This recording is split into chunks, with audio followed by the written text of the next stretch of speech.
दोस्तों नमस्कार। तो आज हमारा अगला वीडियो है क्लास 10th का math surface area and volume. Question है two cubes each of volume.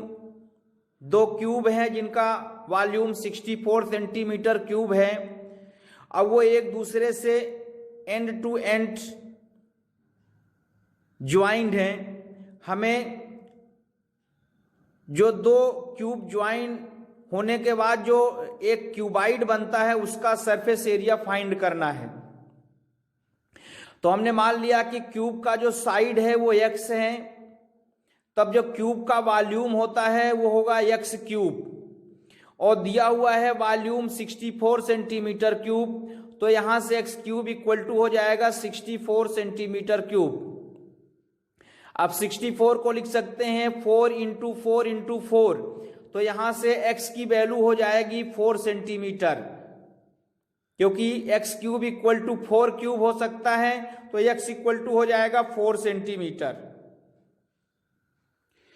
अब चूंकि दो क्यूब को एंड टू एंड ज्वाइन किया गया है, यद्यप ये स्क्वायर के फॉर्म में दिखाया गया है, लेकिन फिर भी अगर ये एक क्यूब मान लिया जाए और ये एक क्यूब मान लिया जाए, तो जब इन दोनों क्यूब को प्लस करेंगे तो इसकी जो लेंथ है वो 4 + 4 8 सेंटीमीटर हो जाएगी। ये स्क्वायर के फॉर्म में दिखाया गया है 2 डायमेंशनल, और क्यूब जो है 3 डायमेंशनल होता है, इसलिए इसकी हाइट क्लियर नहीं है। क्योंकि इसको हम स्क्वायर बना सकते थे, वो सारी क्यूब बना सकते थे, पर हमने शॉर्टकट में इसको स्क्वायर के टर्म्स में एक्सप्लेन करने के लिए इस तरह से बनाया। तो जो क्यूबिकल साइड होगा, क्यूबाइडल होगा, उसकी लेंथ कितनी है L। तो जब लेंथ उसकी L हो जाएगी तो length L equal to 4 + 4 centimetre. Cuboid की जो ब्रेड्थ है वो 4 सेंटीमीटर और हाइट भी 4 सेंटीमीटर है, क्योंकि हाइट और विड्थ में कोई चेंज नहीं आएगा, क्योंकि हम दो क्यूब को उनके एंड टू एंड मतलब लेंथ के टर्म्स में प्लस कर रहे हैं। अब क्यूबाइड का जो सरफेस एरिया का फार्मूला होता है A equal to 2LB BH और LH। तो यहां से L equal to 8, B equal to 4 और H equal to 4 value put कर दिया गया। तो यहां से आप देख सकते हैं 8 4 जा 32, 4 4 जा 16, 8 4 जा 32, प्लस किया तो 80 आ गया और मल्टीप्लाई किया तो 160 सेंटीमीटर स्क्वायर आया। तो इस तरह से हमने देखा कि जो क्यूबाइड का सरफेस एरिया है वो है 160 सेंटीमीटर स्क्वायर। अब सेकंड क्वेश्चन है कि एक कोई वेसल है जो कि हालो हेमिस्फीयर से मिलके बना होता है और उसके ऊपर एक हालो सिलेंडर माउंटेड है, मतलब रखा हुआ है। हेमिस्फीयर का जो डायमीटर है 14 सेंटीमीटर है और टोटल वेसल की जो हाइट है वो 13 सेंटीमीटर है। हमें वेसल का सरफेस एरिया फाइंड करना है, इनर सरफेस एरिया फाइंड करना है। तो दोस्तों ये हो गया हेमिस्फीयर और ये हेमिस्फीयर के ऊपर ये हो गया आपका सिलेंडर। अब ये और ये टोटल, ये सिलेंडर और ये वेसल मिलके, ये सिलेंडर और ये हेमिस्फीयर मिलके वेसल बनाता है। वेसल का मतलब एक ऐसा बर्तन और पात्र टाइप का होता है।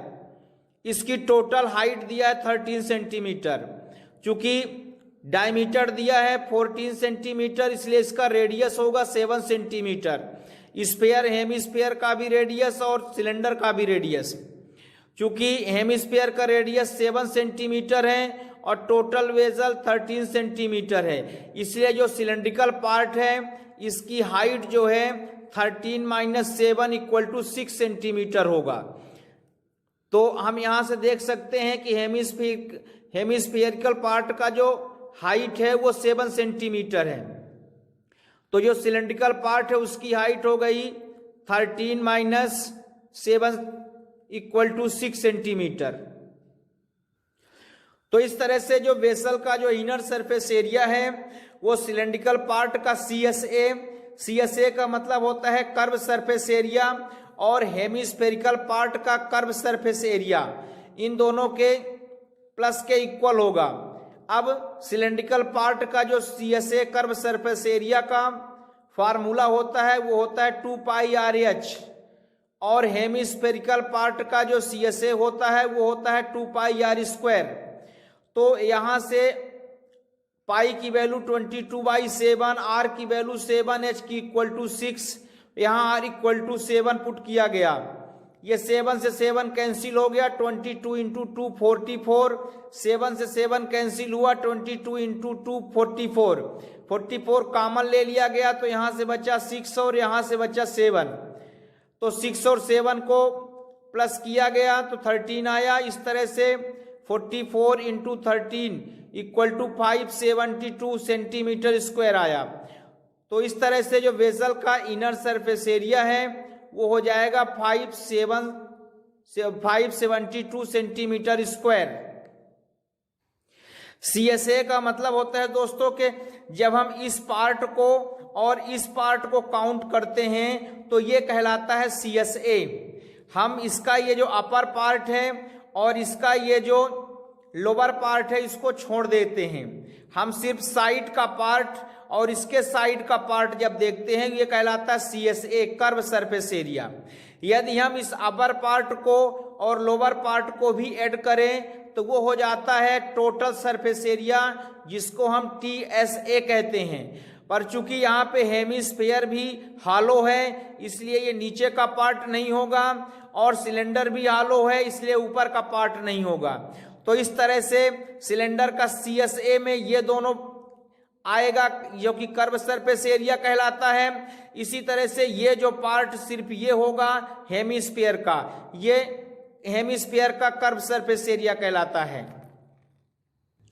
तो यहां से हम देखते हैं कि ये जो वेसल का इनर सरफेस एरिया है वह हेमिस्फीयर और सिलेंड्रिकल पार्ट के CSA का प्लस है, जिसका आंसर आ रहा 572 सेंटीमीटर स्क्वायर। तो दोस्तों ये हुआ हमारे videos continue physics chemistry math के आ रहे हैं सभी क्लास के 10th 12th 11 BSc MSc engineering के। दोस्तों यदि आपने हमारे चैनल को सब्सक्राइब कर दिया तो थैंक यू वेरी मच। यदि आपने अभी तक हमारे चैनल को सब्सक्राइब नहीं किया तो प्लीज हमारे चैनल को आप सब्सक्राइब करें, लाइक करें और अपने फ्रेंड सर्कल में शेयर करें और कमेंट जरूर करें दोस्तों। Thank you.